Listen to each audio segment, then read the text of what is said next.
representing Jibia Kaita Federal Constituency. I'm from Katsina State, Mr. Speaker. Mr. Speaker, I'm coming on Order 8, Rule 4, for the House to consider the need for the relevant security agencies to bring to an end the spate of oblivious kidnapping, killings, and armed banditry across the country. Also, request the House to suspend its relevant rules or its rules to enable it to debate the matter as urgent matter of public importance. Forthwith, I so move, Mr. Speaker. Thank you, Mr. Speaker. Security agencies to bring to an end the spate of oblivious kidnappings, killings, and armed banditry attacks across the country.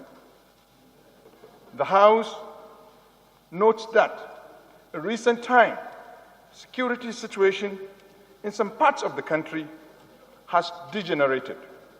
Also notes that cases of kidnappings, killings, armed banditry have become a daily occurrence across the country, especially in Niger, Benue, Sokoto, Zamfara, Kaduna, and Katsina State, just to mention a few. Cognizance of the presidential directives, which has not helped to drastically reduce cases of kidnappings and armed banditry, as well as killings in the country, due to lack of sustained tempo in the intervention of our military, of our security agencies. These criminals, as a result of that, these criminals have continued to regroup in different camps in government reserve forests, which are spread across the country, and the surrounding villages across near the government reserve forests. Worried that the magnitude of the attacks on various communities have reached an alarming rate as these criminals have continued to perpetuate their criminal acts unabated. Also worried that if this criminality is not urgently addressed, there will be an imminent present danger to our food security in this country. Concerned that any deferment by the security agencies to abridge the continuous horror and inhumanity will result to an enormous loss of lives, destructions of properties, and immobilize the socio-economic and educational activities of various communities across the country. Aware that the country is battling to contain the dangerous community infection rate of COVID-19, added with the persistent attacks by criminals on farming communities across the country, especially in the Northwest and North Central, and if this is not addressed quickly, this may result to serious food shortage in coming years in this country. Also aware that about 500 primary schools and 2,000 communities were completely destroyed across the countries in these crisis areas as a result of this incest, kidnappings, killings, and armed banditry attack. Also worried that these criminals are armed to the teeth with weapons supplied by known or unknown gun runners in cosmopolitan cities across this country.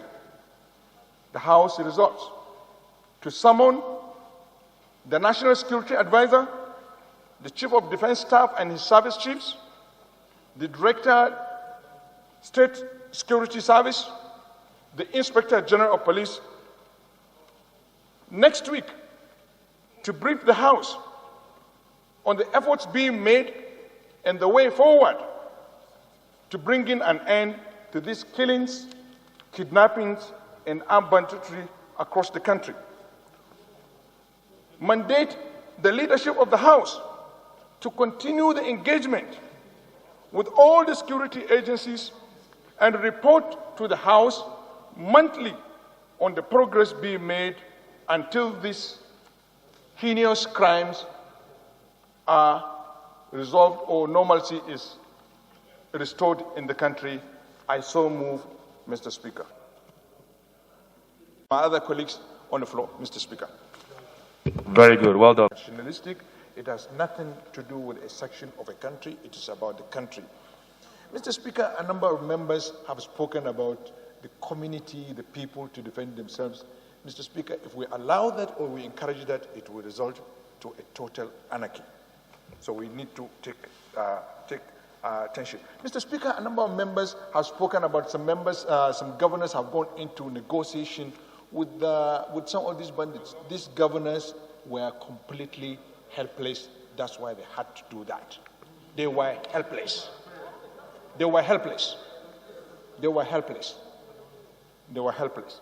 Mr. Speaker, it's not this banditry, this kidnapping is not about employment or unemployment. Most of these young people in this forest are employed. They're herders. They have thousands and thousands of herds of cattle. So they're not unemployed. It's about criminality. We know them. They are our brothers. They live with us. It is just having the political will to deal with this matter. Mr. Speaker, we cannot, members said we should not call these service chiefs to come to address us or let us hear them.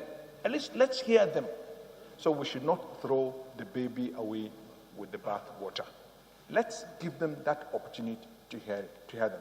Mr. Speaker, it was preposterous for me to hear a member of this House putting excuses for people that are being paid by public money to defend this country, that they are doing well. Yes, we know they are doing well, but they have taken to choose to do what they are doing. And if they fail to do what they are doing, there is no way that we that have been elected, we cannot accuse them of not doing what they have taken by their own volition to do what they are doing. It is wrong for a member in this House to put excuses for our security officers for failing to do what they are doing. We know what they are doing. No, Hon Sada, it's not wrong.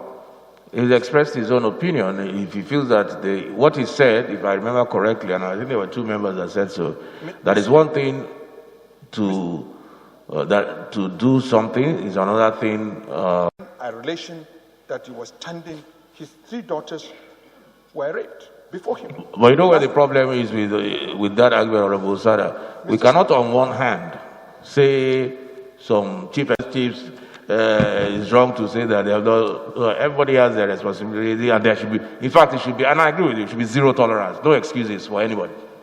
Let me take your realignment, Mr. Speaker. I have withdrawn that statement because of COVID-19. We can lock a section of this country to deal with this matter. Thank you, Mr. Speaker.